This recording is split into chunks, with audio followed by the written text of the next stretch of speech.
Hi everybody, Jessie here. Today, Brooke at the IBS Dietitian. Today we're going to get on to talk about why IBS is so confusing and also share some tips and tricks with you so that we can help you make IBS more manageable. We are trying something really tricky today. Oh my goodness, hi everybody. Thank you so much for joining. Let me get Brooke in here.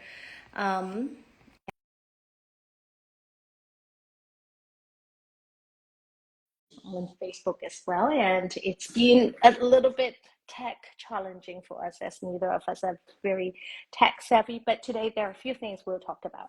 One is why IBS is so confusing, and we know IBS is confusing, and not only IBS is confusing, symptoms seems like it's very random, and so we'll talk about symptoms and why symptoms happened. We'll also talk about why cutting out food is not your ultimate long-term solution, especially if you don't know what your food triggers are. And I say that including the low-FODMAP diet as well. Low-FODMAP diet is cutting out way too many food, and low-FODMAP diet is not a long-term strategy. The protocol itself is actually pretty short-term. So I'm live now on both Instagram and Facebook. Brooke, do you see me on Facebook? Let's see if we can get you on there too. Okay, and number 3 is why, sometimes physicians or yourself or the patient gets the process wrong, and when they get process wrong, they stay stuck with their symptoms for a long time. So that's something we really want to talk about, because a lot of what we hear, we actually have a support group for women. It's called IBS Community for Women, and we have a lot of messages on there from patients talking about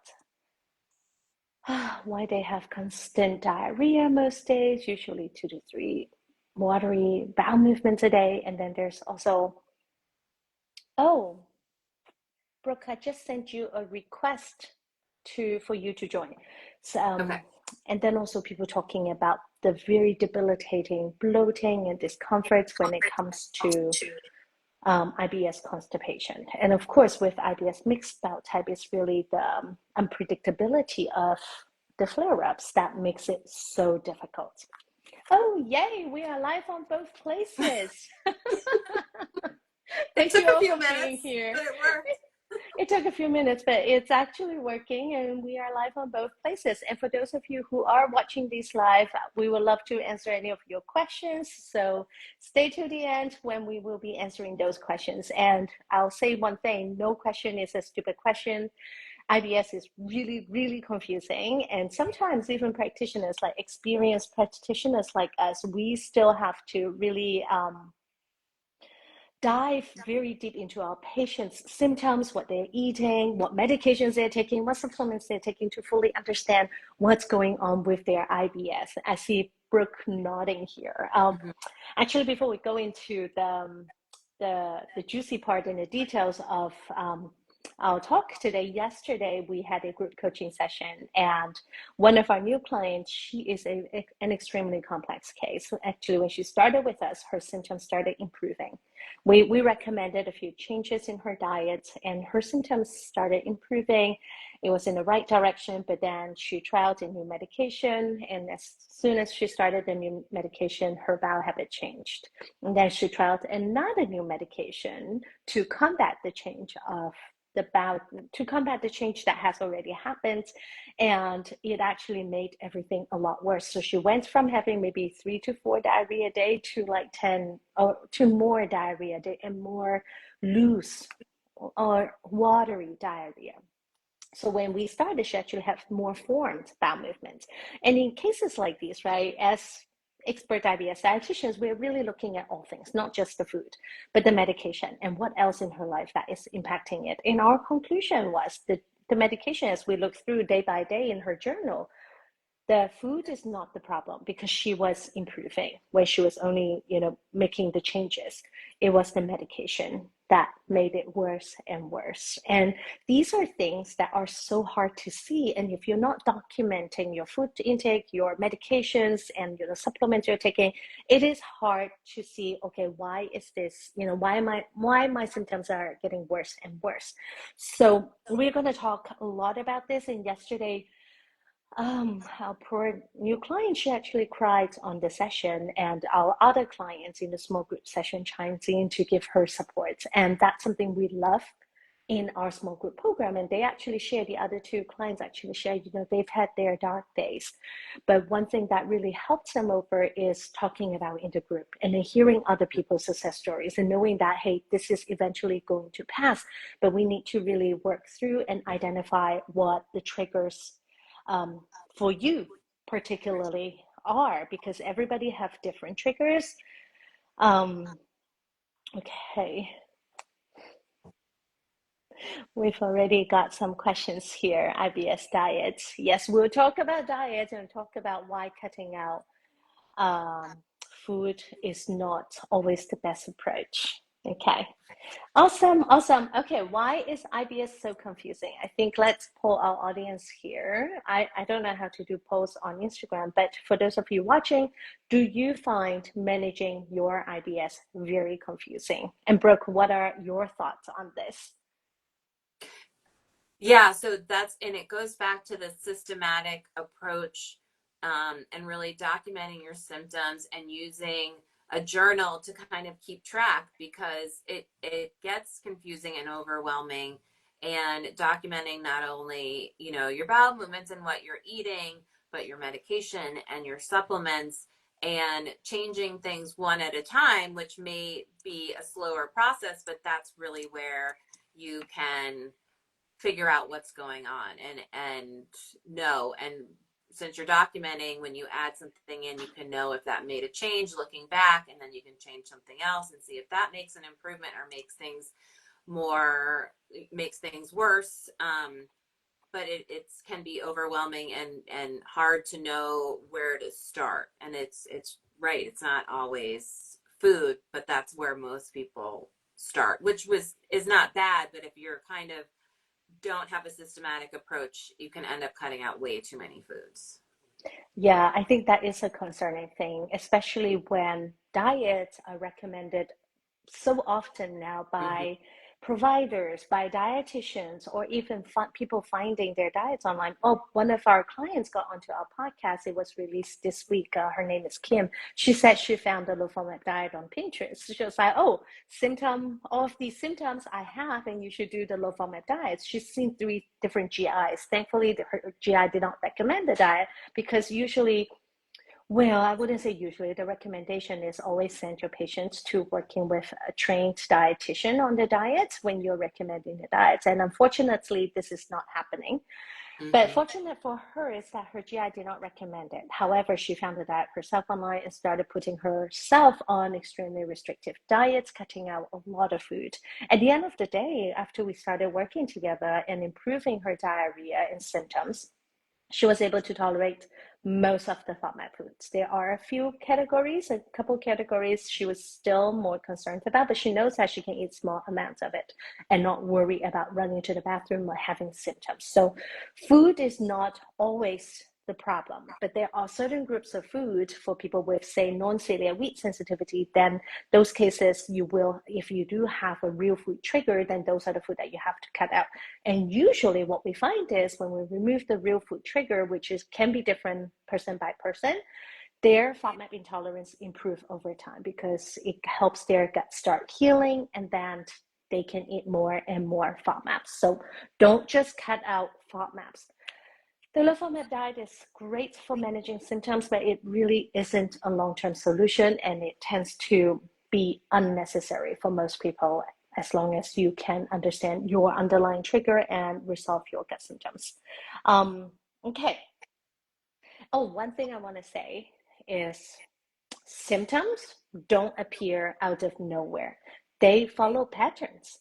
But the key is for you to understand your pattern. If you don't understand your pattern, you just think that, okay, my symptoms are, coming out of nowhere, like we said earlier, people suspecting. We usually do look at diet, medication, supplements, life, exercise, sleep, and stress. Like, these are all factors, all patterns that you need to look at to better understand, what is your trigger in IBS. Do you have a food trigger, or is it a lifestyle trigger, or is it medication or supplements, like we talked about earlier, triggering your symptoms? And we say supplements because that is actually one thing. we see a lot of the times, leading people to have nonstop diarrhea for them when they're taking the wrong kind of supplements. And a lot of the time, it is the gut health supplements, the probiotics, the fiber supplements. Like, you don't need them necessarily. There are certain types that can be helpful in the short term, but in the long run, it can cause problem. And some of them are not well studied. Actually, most of them on the market are not well studied, and they can potentially cause you more symptoms. So be aware of those supplements companies and their bogus marketing. I say bogus because some of them are really bogus.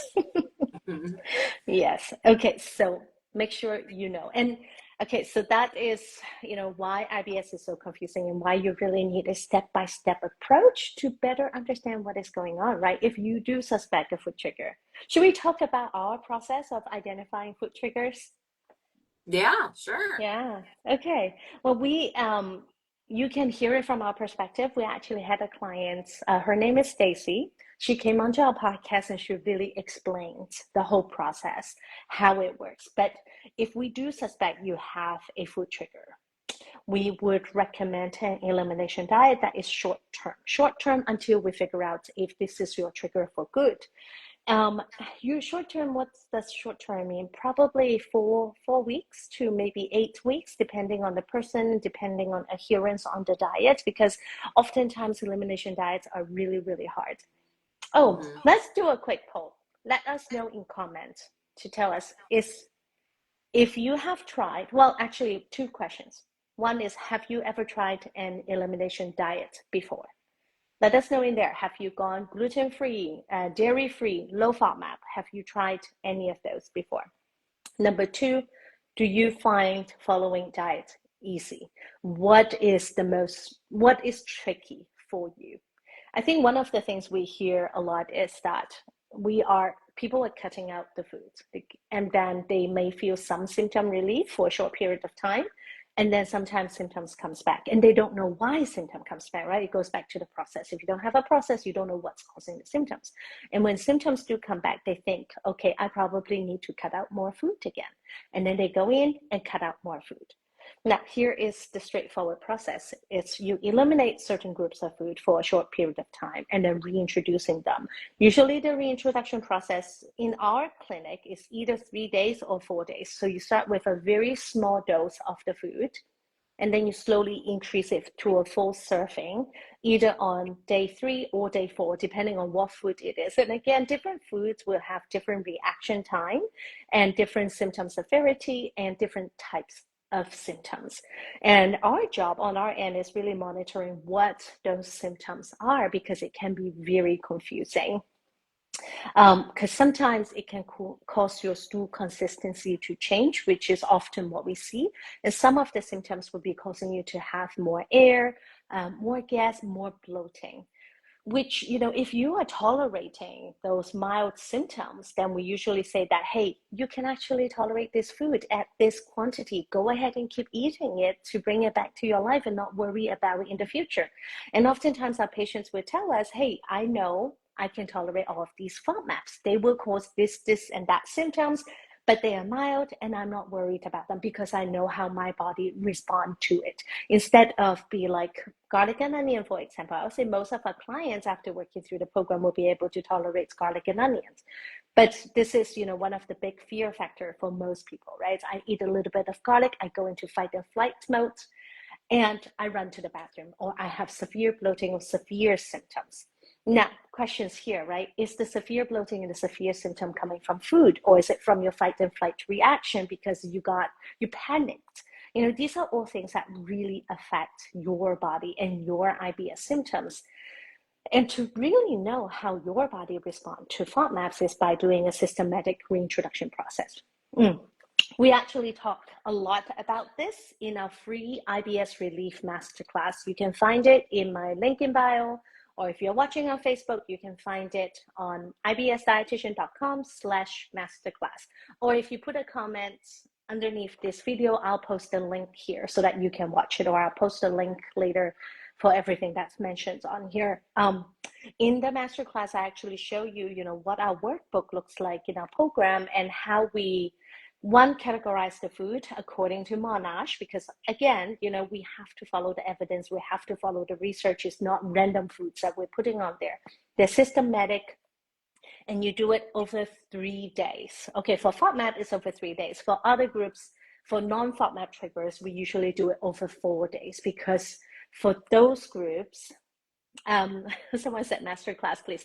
Actually, if you're on Instagram, you can comment the word class, but don't do it now. On any of my posts, I will DM you the master class link. Don't do it right now if you're watching the live, because it will kick you out of the live stream. But in there, we actually show you the chart we use with our patients, so that you can have a better understanding of what that process looked like and why it is so important to challenge a food over a few days. One of the things, again, we hear from our clients all the time is I thought a food trigger is all or nothing, but what I realized is that I can actually eat a small amount of it. And by testing it over a few days, starting with a smaller amount, going to a larger amount, you can know your tolerance for that food and can start eating it again. Yeah, actually, we have. Okay, so I feel like I'm going everywhere now. We've just talked about diet and also identifying food triggers, but more importantly, really identifying the level of tolerance to your food trigger. It's oftentimes not all or nothing, especially with the FODMAP diets. And most of our clients, they will be able to tolerate even garlic and onions after working through the program. Now, can they tolerate half an onion in one setting? Maybe not, but if you can tolerate 1/4 onion or maybe 1/6 onion, or you can eat that safely, and knowing that, hey, I'm eating this meal at a restaurant, I don't have to run to the bathroom, I'm not going to have excessive bloating later. I may have the symptoms in a day or two, which FODMAPs usually have a delayed reaction when you do eat FODMAPs. So understanding your reaction time and what kind of symptoms you have is also really important. And then they're not afraid of going out to eat, right? If there is onion or garlic in the meal, they don't have to run. Or if they go to a potluck or go to a gathering like this last Labor Day weekend coming up, if you know you can eat some garlic and onion, you wouldn't be so afraid, because people marinated their meats with garlic powder or onion powder. It is okay. And for those of you watching, I want to tell you that a small amount is probably okay. It's not going to put your guts into, panic mode. But a lot of the times it's us feeling that stress, then that stresses your guts, and that gut-brain reaction is really causing you to run to the bathroom or think the worst is going to happen. Mm-hmm. Now, if you're doubling over with pain after eating garlic and onion, then we need to talk and figure out why you are doubling over with pain. What else is going on in your gut? It's really oftentimes not just food, and understanding what's going on in your gut is really important. Actually, that kind of reminds me of one of our clients. Her name is Kinsey, who is a dietitian herself, and she was recommended to try the low FODMAP diet. Now, here's the catch. She did not have any food intolerance. No FODMAP, no non-FODMAP, no food intolerance at all. She had diarrhea, a lot of urgency, and flare-ups out of nowhere that leaves her really afraid of going out. She was even afraid of going on a 10-minute car ride. That's how afraid she was of her diarrhea. And she was told to try the low FODMAP diet by herself. I guess her GI assumed that she's a dietitian, she would know how to do it. But no, she does not work in GI. She's not trained in FODMAP, so she had no idea. And she started cutting out food by herself. Now, one of the things we really recommend people not to do is trial elimination by yourself, because it can really create a lot of food fear. And what happened to her is she started cutting out more and more food. She only had about maybe a handful of foods that she felt safe eating when she started working with us. And it's really sad, because she's a dietitian and she actually works in a brand where she helps people eat more food and feel confident in her body, and yet she couldn't herself. And it was extremely challenging. Now, here's the thing. She was diagnosed with IBS diarrhea, but when she came to our program and we started tracking her symptoms, looking her bowel habits, looking at what she's eating, what is coming out, we found out she actually had overflow diarrhea. And overflow diarrhea is caused by significant chronic constipation. So I want to show a picture, but then I was like, oh, I have this here. So if there is like a large amount of stool in your colon, it can create a blockage. And when that happens, when the blockage happens, your body will try to excrete the significant amount of stool, and you will have a lot of urgency. That is exactly what happened to her, so that whenever she eats, she was extremely bloated. Well, she was very bloated because she was actually very backed up, and that backed up was causing the urgency. We again have better picture of overflow diarrhea on a free masterclass. Go watch it, learn more about different types of diarrhea and what is overflow diarrhea. But anyway, there's significant stool burden in the colon or in the rectum, and then whenever there is stimulation, your bowels will try to contract and produce a bowel movement, and when that happens, it causes the liquidy and the watery diarrhea to go around the blockage and come out, and that buildup of stool in your gut will cause a lot of bloating and pain and discomforts. So that is actually her case. And so she doesn't actually have IBS diarrhea. Yes, she was diagnosed with IBS diarrhea, but her root cause to her symptom was constipation. So as soon as we resolved the blockage in her colon, her symptoms were basically gone. And then the rest of the program, what we worked on together is to helping her have full evacuation every single day so that the blockage doesn't happen again, the bloating doesn't happen again, and she felt so much better. At the end of working together, and this is the big thing, like in the beginning, she was afraid of even going on 10 minutes of car ride, afraid of accidents happening. At the end of working together, she actually picked a job. It was a job of her dreams that was an hour away from where she lived. And she was able to make that commute and not worried about running to the bathroom or having accidents at all. And this is possible. And because of IBS, it had really held back on her career or on things that she loves doing.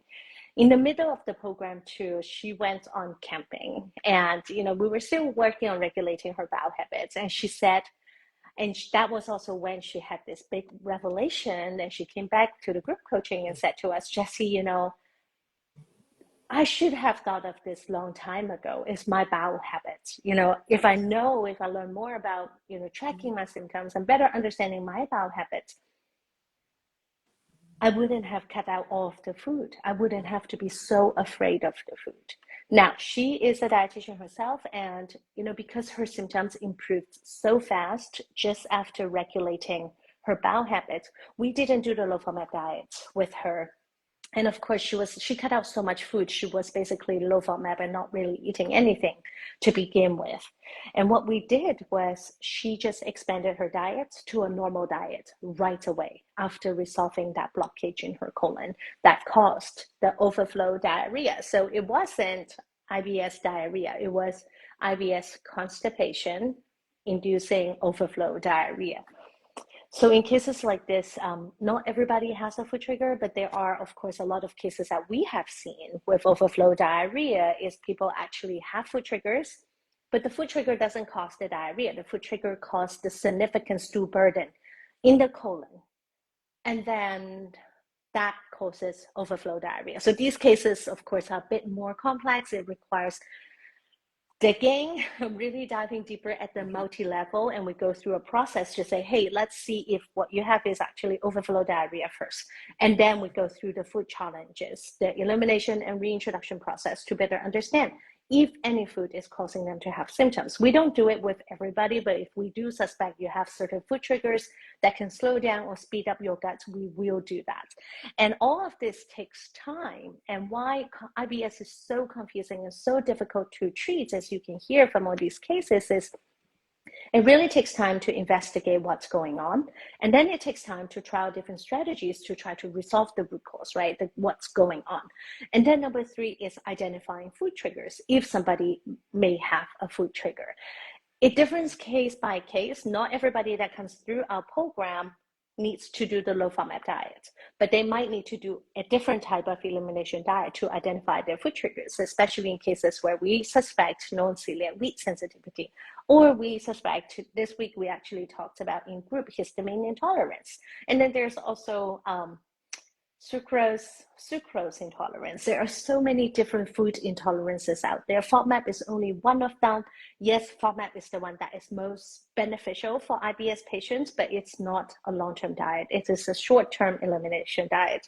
In fact, it is so short that it is only recommended for 2 to 6 weeks, followed by a systematic reintroduction. So if you've cut out FODMAPs for way longer than that, I want to give you a big, big hug, because life is so boring and so difficult when you cut out so much food, Yes. right?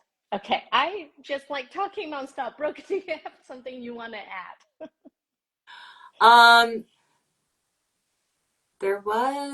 No, I think you've covered it all. So back to just a little side note on reintroduction and actually tolerating the food, but being so scared that you are going to react that you do react. So in a perfect world, we would do all blind reintroductions where you don't know that the food is the test food is being added in, but that's not really realistic unless you have a partner that will sneak some minced garlic into your food.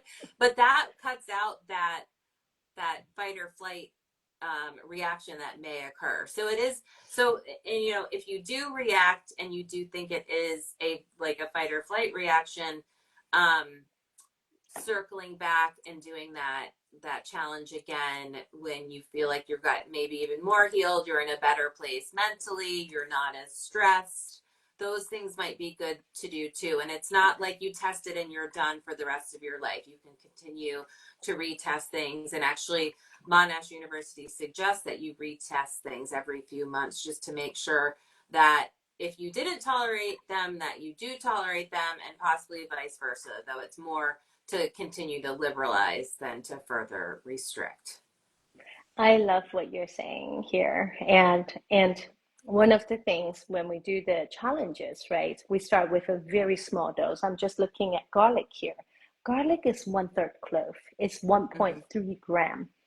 And it is so helpful to start with a very small dose, because when you pass that first day of challenge and and we hear this from our clients all the time, it's like, oh my God, I can actually eat garlic without symptoms. When you pass that first day of challenge and you be like, I'm so happy I can actually eat this. Why have I been cutting out garlic all these years? You feel much more confident about taking on the second day and the third day to work up to a full dose of garlic. Yeah. It's not impossible, but then of course, you do need the right structure and the right support to get you through it.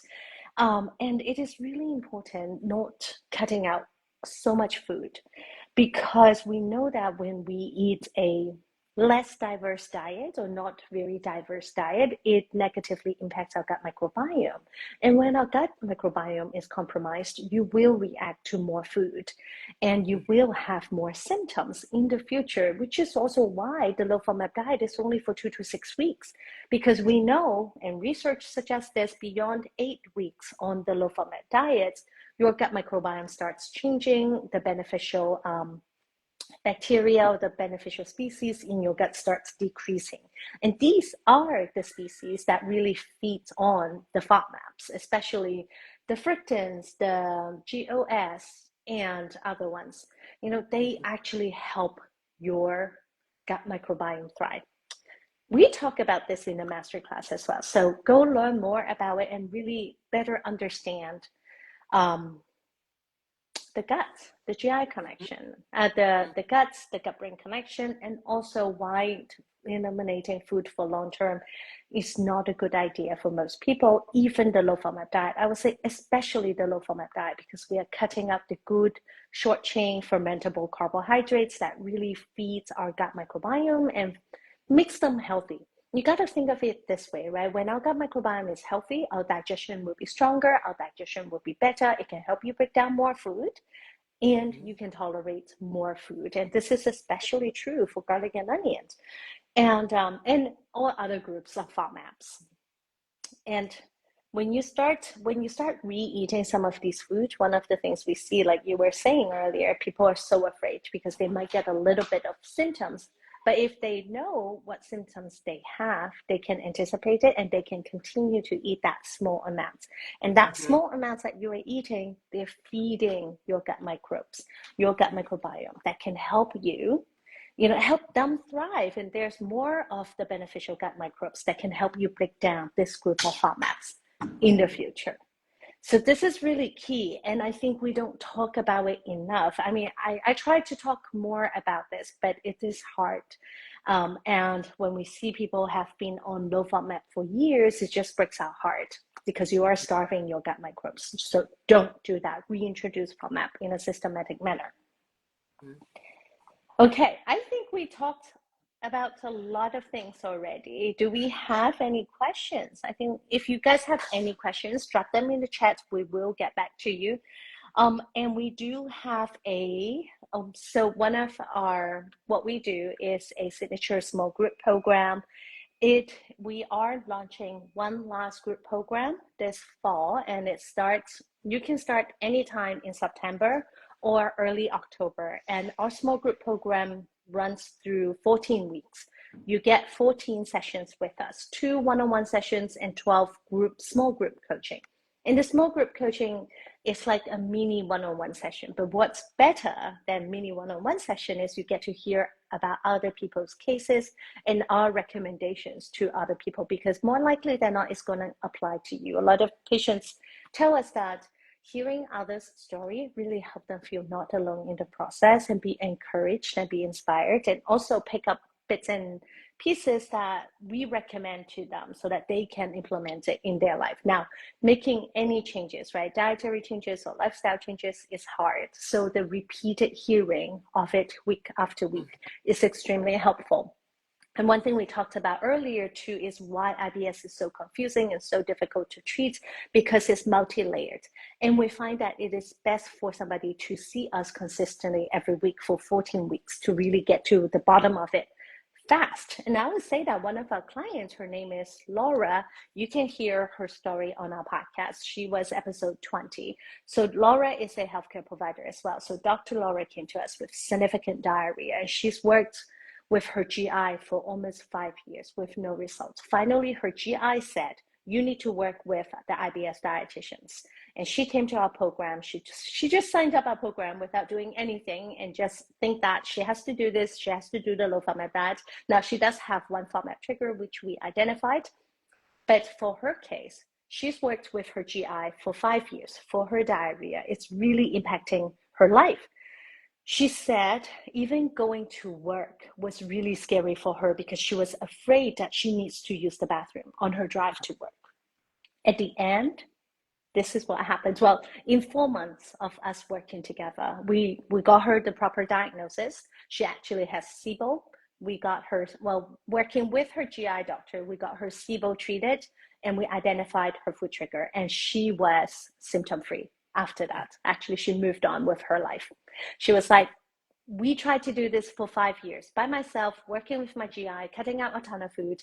Nobody could help me, but with you guys in 4 months, we got a diagnosis, we treated it, we got the trigger, and I moved on with my life. And after working together, this was last year, after working together, she went on to Croatia and traveled for 3 weeks, going hiking, biking, just touristy things, eating whatever she wants, doing whatever she wants, and she was not afraid at all, because she knows, one, how to avoid her trigger, right? She knows her trigger, so she can avoid it. And number two, she has the tools to help her overcome any of those moments so that she could live a normal life. And it is possible, even for those of you with IBS, thinking that I can't live a normal life with IBS. It is possible, but you need a process.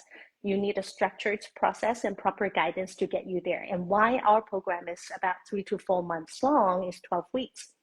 is because it takes time to really understand every level of what's going on, and and figure it out and identifying your triggers. It may be food, it may not be food, and then creating a long-term plan that works for you so you can live a life that you want and live your life to the fullest, even with IBS.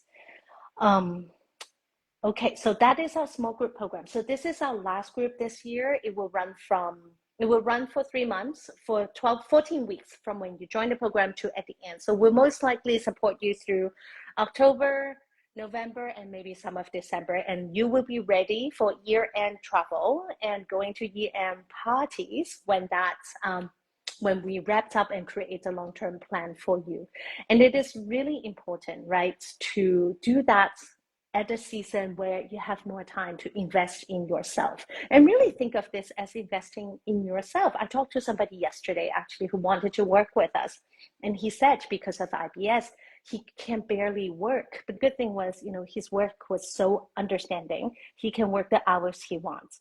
But he said he can only do like 1 to 2 hours of work a day versus, being full-time employed like he was in the past, which is really impacting his ability to live a normal life again. And you don't have to struggle. And the key is really to understand what's going on. So we'll support you through the next 4 months to really walk you through step-by-step our process to understand what's going on. And watch our free masterclass to learn more about our process and the step-by-step that we do, and you get a discount from just watching the masterclass. So stay until the end. At the masterclass, you get a discount code for enrolling into the program. And this is the last time we are going to enroll this year and in 2026. Unfortunately, because of inflation, just like everybody else, we are unfortunately have to increase the price of our program as well. So if you've been waiting on the edge, think about it, invest in yourself so that you don't let IBS impact your life anymore, and let the end of the year and maybe even beginning of 2026 be your new life where you can live your life to the fullest, even with IBS. All right, thank you, everybody. We've got a question about cheese here. Do you want to answer that? Okay, I'm going to throw that question out. If you have lactose intolerance and you still have a cheese, what problem would you have?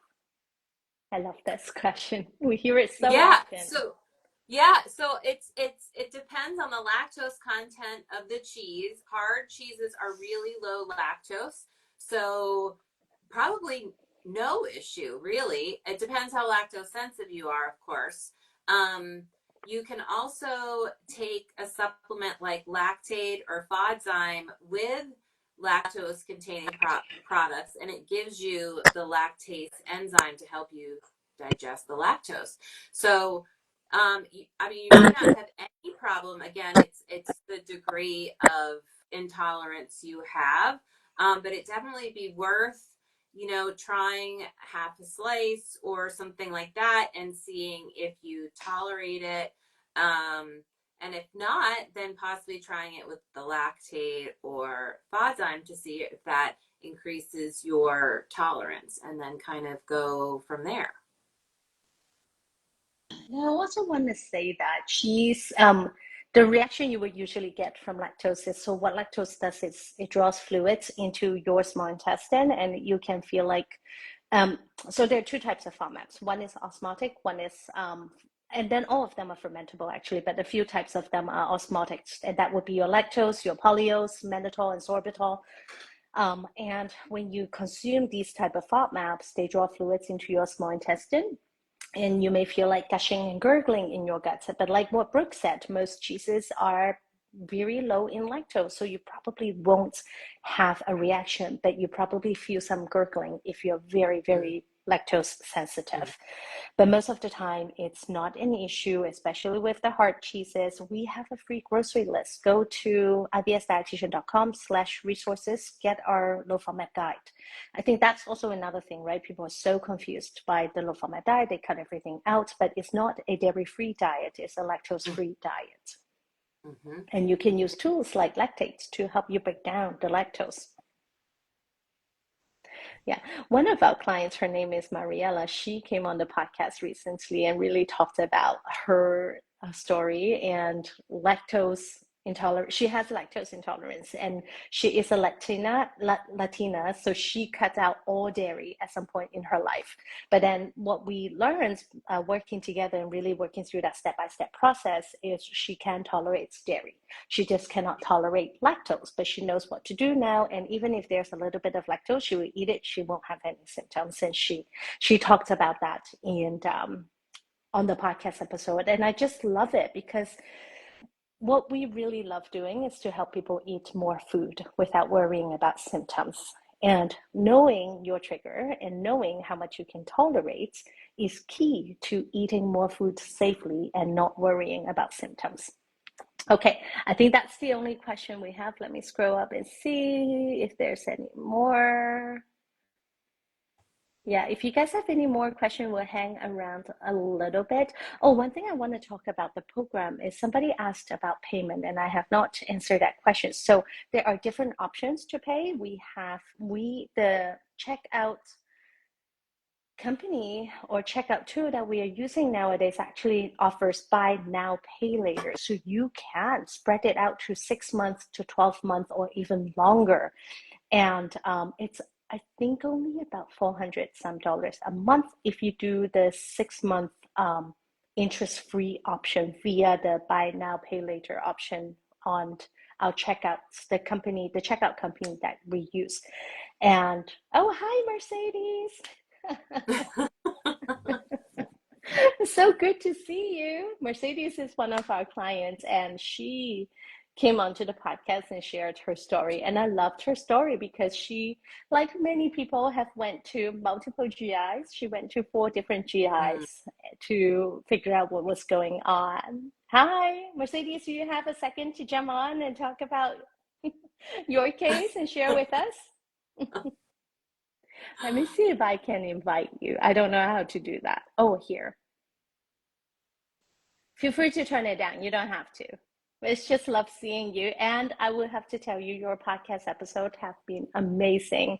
We got so many feedback telling us that hearing from you and how you advocated for yourself by seeing 4 different GIs going to a PCP has really encouraged them to speak up at their doctor appointment. Well, and also documenting their symptoms, right? And then going to their doctor appointment, really advocating for themselves. So I want to say thank you here. For those of you still watching, go check out that podcast episode. It was amazing.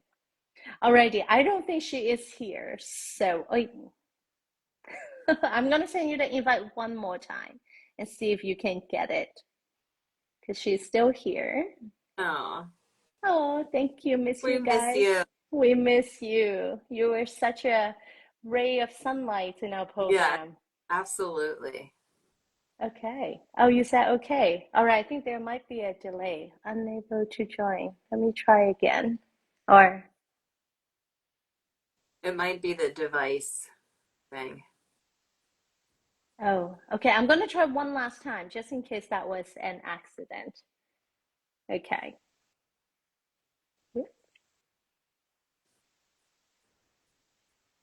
Okay. Otherwise, we will conclude this call. So everybody, thank you so much for following along, and we hope this is helpful for you. And so good to see everybody. Oh, Mercedes joined. Hey, how are you? We are doing great. How are you? I think you got to turn your camera around. Okay, let's see if I can do that. Hi, everybody. Thank you for joining us. So today we talked about why There. IBS is so confusing. Hey, how are you all? I wasn't expecting to be on, so forgive me. No, you still look fabulous. Thank you. We were talking about why IBS was so confusing earlier, and then our past clients, Mercedes, joins the conversation, and now she jumps up. If I can turn this off so people on Facebook can hear your voice even though they can't see you. Hi, Mercedes. Hi. Well, how are things going for you? It's been a year since we did the podcast. I can't hear you now. Okay. Oh. There. Okay. Okay, you can hear me now. Yes. Yeah. It's going well. I tend to not follow my diet as I should and, eat the wrong things. And then I have to go back and get good again. But as long as I follow it, and I'm good. Yeah, Good. Michelle does have a food trigger, which we are not going to talk about here because everybody has different. Why? Why? So, Okay, Oh, I've we lost missed you. that. Yeah. Okay. Oh, Jessie, I think you're freezing. oh, am I? Or is it just Yeah. me? Or Oh, yeah, audio is going in and out.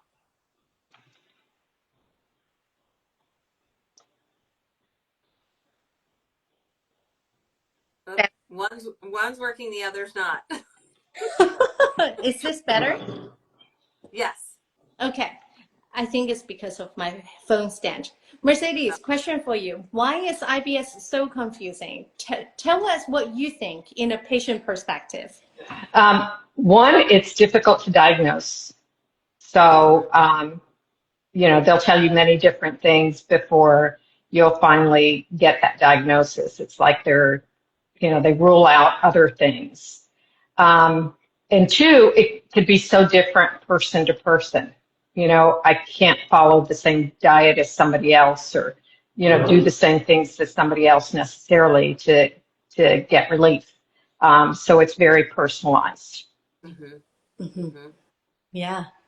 I think we forgot to talk about that, right? It's different person to person, and that is exactly true. I think even during your group, there were other people with other types of IBS and other different types of triggers, and you were all supporting each other. Mm-hmm. Right, Yeah. right. Yeah, it's not, you don't go to the doctor and they check your throat and they do a test and they say you have strep. It's not that easy. There's a lot of different things you have to go through, and the symptoms can also be different. So it makes it very difficult to identify. Mm-hmm, right. And you went to 4 different gastroenterologists, and only the Yes, third one told you that you probably have IBS or you have IBS. correct. Yeah. Yes. And how did you feel at that time? I think I remember you saying something extremely funny at the podcast. I don't know what that was. I think you were saying like it's probably something really horrible, so they are hiding it from you. Oh. Oh, absolutely. Yeah. I mean, that's without a doubt. Every time that I went and had another test done, I just thought that it was something very serious and very drastic, and nobody wanted to tell me. And even the IBS diagnosis, it was like, oh, you have a IBS. It was kind of IBS and no explanation of what it is or any of that. Just kind of, that's what it is. Goodbye. Um, but it was more than I had gotten anywhere else. So, Yeah, absolutely. And it's also really hard to diagnose. Like you said earlier, it on average for everybody else listening, it takes about 6.5 years to get an IBS diagnosis. I think it has improved somewhat now once the guideline has changed over the last few years. So it might have improved some more, but it is still a difficult diagnosis. And oftentimes we hear, actually the call I had yesterday with a new client is that well, they think it is IBS. They won't give me a diagnosis, and they said everything is fine. Just tell me to go home and manage it with Imodium. And I'm like, no, it is right. not fine when he couldn't even go to work full time like he used to. It is not okay. And yet, finding the right care, it is so hard.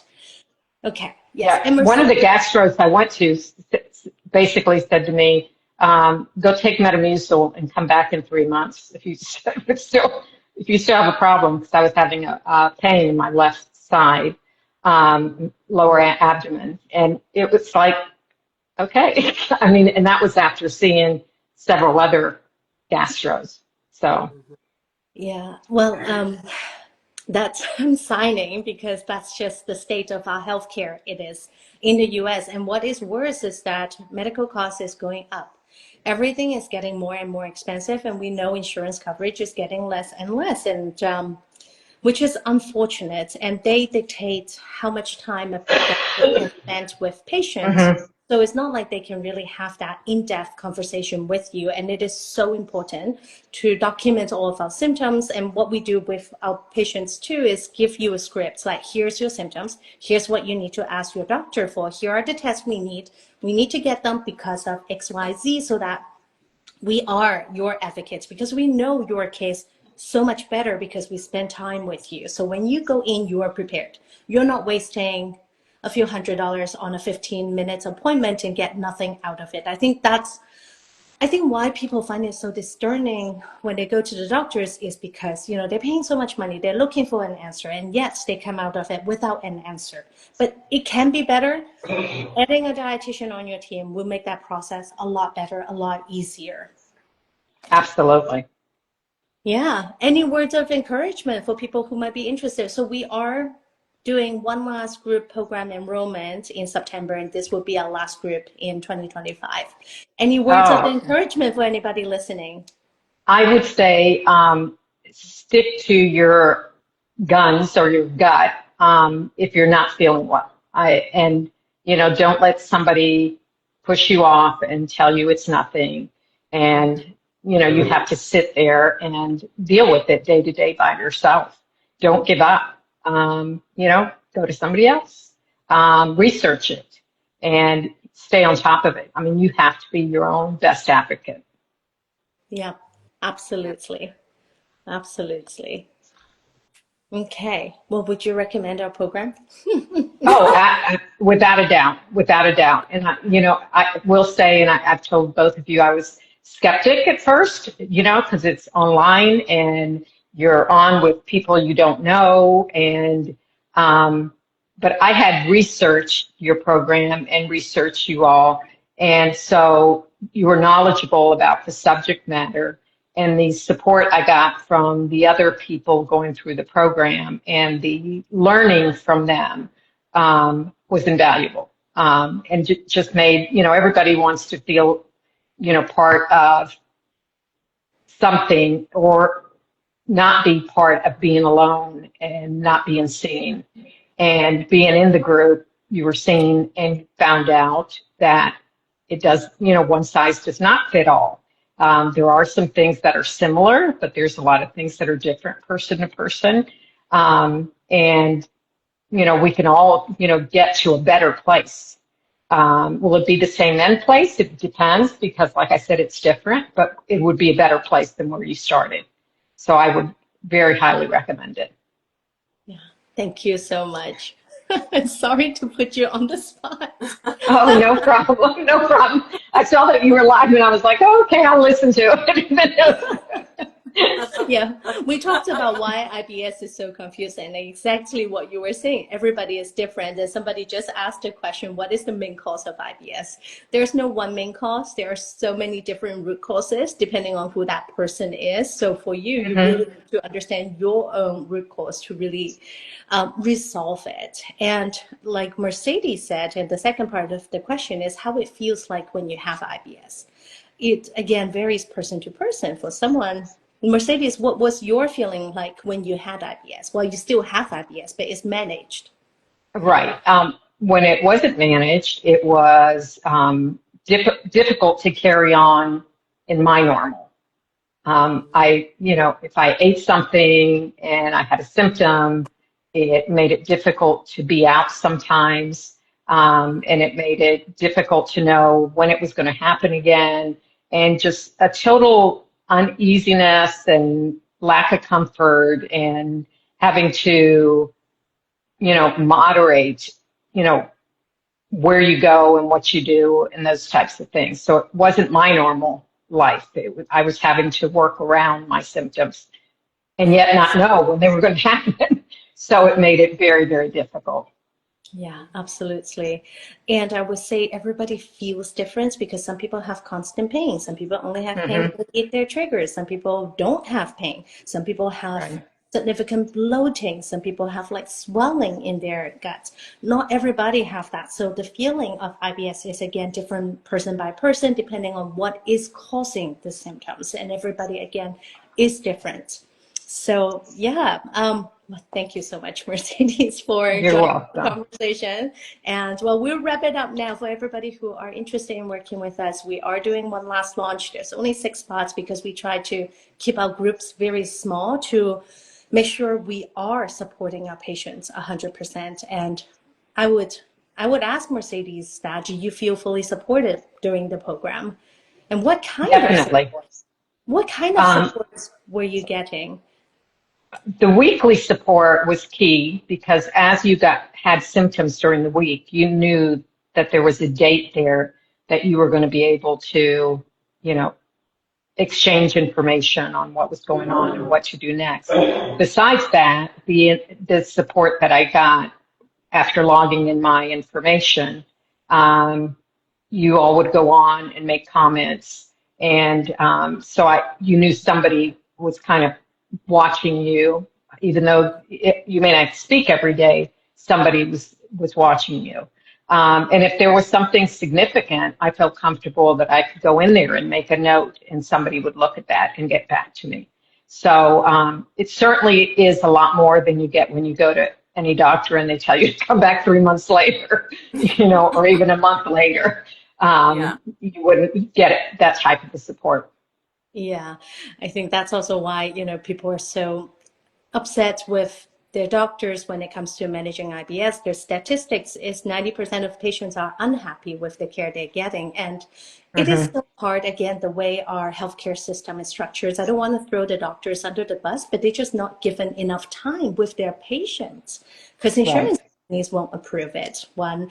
And then number two, they can't see their patients as frequently as we can in a structured program like this. And with IBS, because symptoms really change week to week, it is best Mm-hmm. to be touching base every week so that we can pinpoint the problem, help you create new tools for you to move on so that you can prevent the same problem from happening again. Absolutely. Yeah. Okay. Well, thank you. Thank You're you for joining welcome. Yeah, us. if anybody's out there considering it, I urge you to, go ahead and register. It'll make a huge difference. I strongly feel that way. Thank you so much. Thank It's so you. All good to right. see You you. all take care. All right. Bye. Bye. Bye. All right. Thank you, everybody, for joining. Brooke, you have any last words you want to say before we hang up? No, I don't. We have one last question here. What changes can we make in daily life to alleviate symptoms? Here are 3 tips. I think it's extremely helpful. One is doing deep diaphragmatic breathing. Number 2 is keeping a journal to track your symptoms. We have a free tracker. So it's pooppedia.org/resources. You can go download it, track your symptoms first so you can better understand your body. And then number 3 is drink lots of fluids. Make sure you are very well hydrated. All right. So these are 3 foundational things that you can do to help yourself feel better. But again, having IBS is a long game. It's not a short game. There's no magic cures. We wish there is magic cure. The magic cure we can give you is a 4-month program to really understand what's going on. If anybody's selling you a magic cure, they are lying. They just want your money. Yeah, it's not an easy process, and I will have to say we are very proud of our program. We get a lot of job satisfaction from it because we see people get better so often, and it's so satisfying. So, all right, for those of you, if you have any questions, drop them in comments. We'll do the weekly lives moving forward in September and really answer a lot of your questions and help you feel more confident and get better with your IBS. Thank you all. I'll post the replay. Bye. Bye.